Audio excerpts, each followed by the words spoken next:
world. So I'm hitting publish on a post on Brain Garbage and Corkscrew Gate, cross-published as my own personal Jesus, which is a copy of the LinkedIn biography of Jon, Jon, Rhodes, like Rhodes Scholar, Rhodes.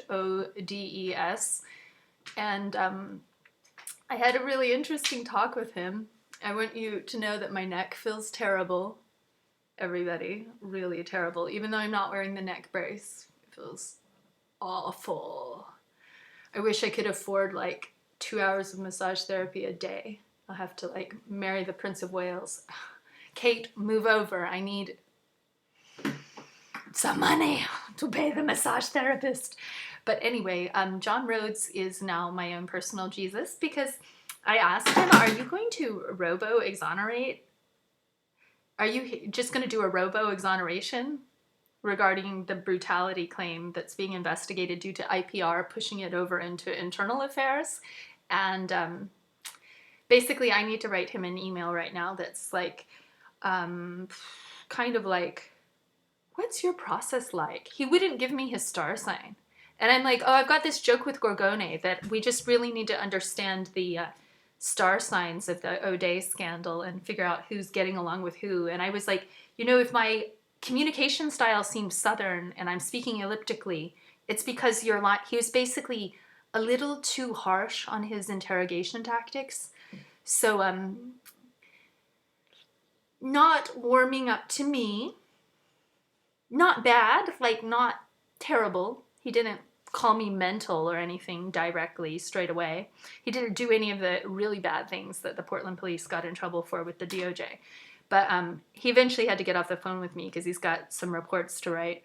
And he was just calling me back kind of to let me know that my case is at a standstill and they're doing nothing. So Becky Chow at Risk Management can also do nothing because until Internal Affairs does something, Risk Management at City of Portland Tort Claims Department won't do anything either. So I guess it's all a nice learning experience. But next week he's going to be contacting the Bureau of Emergency Services to get my 911, which I would like to learn how to do that myself so I can find out whether or not I had a corkscrew, which I was so kind of like, okay, I can just tweet this all up, and there's that.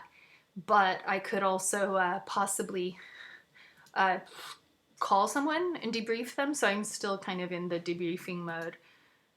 But I'm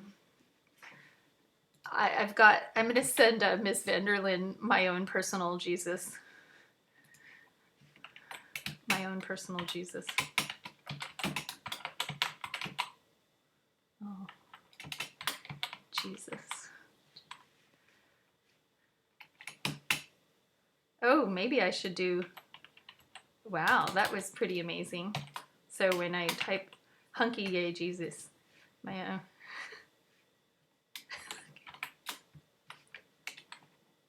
okay, well, that's just between me and Charles Johnson. So anyway, what I was trying to say is,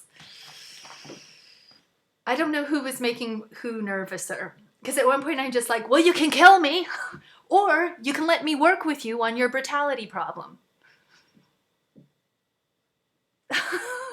So in a way, this is the way that my mind knows that evil, rascally devil Charlie Hales knows that if he injects me like a vaccine into police department internal affairs, I can figure out some more stuff for Jonas Geisler about how they operate. And even though it appears that they brutalized me and they've stigmatized me or whatever, it's like, no, actually, it's Mary Eng, so everything's going to be a little more like Engy, where pretty soon you're going to have to be kissing my feet. Like, woohoo! And so I just really like this other Jesus type guy his name is Mark Heffley. I think Jesus type guy is going to be my new catchphrase. Oh, it's this Jesus type guy. But it doesn't mean a hippie or anything or long hair. It doesn't mean like that. I just mean like Oh, you know, like the patriarchy and everything. Portland police. Let's see. Here we go. No. Heffley with one F is this. Mark DeLong. No, that's not what I want. Is it Mike too? Is it Mike or Mark? This is what's really upsetting me. Here we go. There he is. It's Mike Heffley. Let's just abandon all hope that it's a Mark and accept the fact that it's Mike, like Mike Blue Hair. And remember that Mike Heffley and Frank Gorgone are my two main mates from Starbucks. And what's that, Shauna or Shanae? Sonora. I like her. Officer Sonora is like Laura Vanderlyn. She's like really didn't look very amused that they did the corkscrew BS on me. Especially when she knows what a good person I am. Because I like basically have intercepted multiple instances of police brutality where I saved the police's liability by... And at the point where I'm explaining that I was being killed by Ben for being a cop, then it's got my own personal Jesus type guy, Jon Rhodes, all like confused, and he's like, "You aren't a cop, are you?" And then I'm like, "Oh, well, I'd love to be gainfully employed."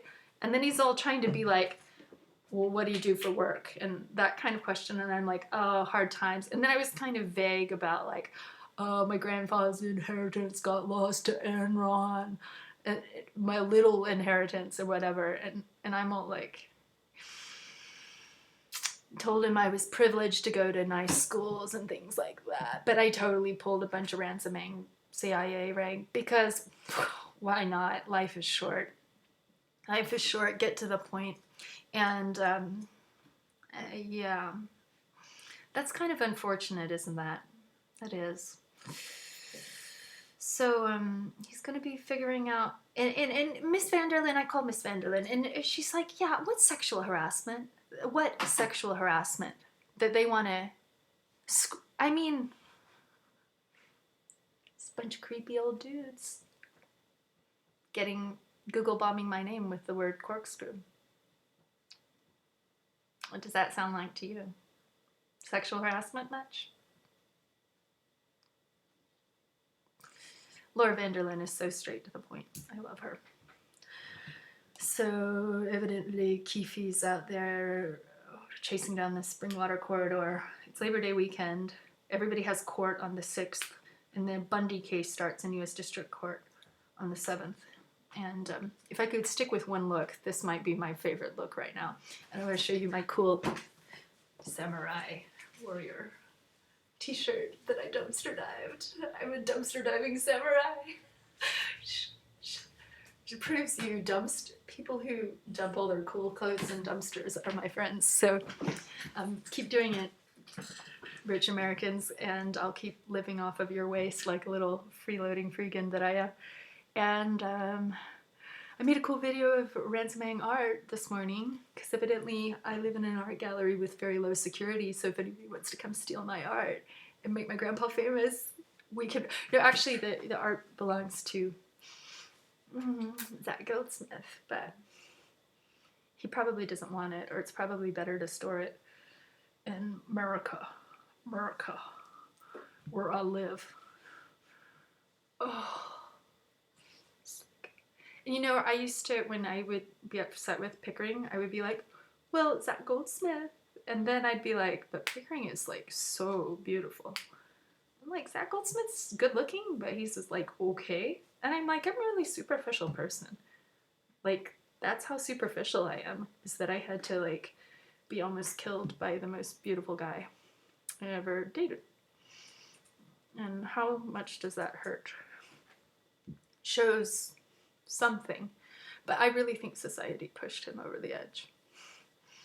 And these the incompetence and bungling and malpractice of... So that's what's wrong with my head. It's almost like my head is permanently crushed. I can't figure out what's wrong with my neck. This is the way it got crushed, like that. And then it's like I can't get this to straighten out. And it just hurts to talking hurts, swallowing hurts, sleeping hurts, lying down. Well, sometimes lying down helps. That's the only thing I really should be doing, is just like bed rest for a year. Like that's gonna happen. And then Charlie Hale's like, well, have you tried Todd Engstrom's police brutality? Maybe that'll help your neck injury. And as I'm explaining to Jon Rhodes, like, oh yeah, I'm wearing a neck brace. And they remove the neck brace so they can cover me with bruises. And like, oh yeah, we have footage of the officers lolling about doing nothing while they're supposedly arresting me for having a dangerous weapon. And I have a cake. And he's like, well, they normally don't just eat food with cake. And I'm like, because it's America. America cake. For July 4th, my American flag cake. Somebody would have eaten it, maybe. Not me. I was just trying to be festive. You don't like attack the people who bring you cake, do you? Oh yeah, we do, because we're like the devil who wore Prada or whatever.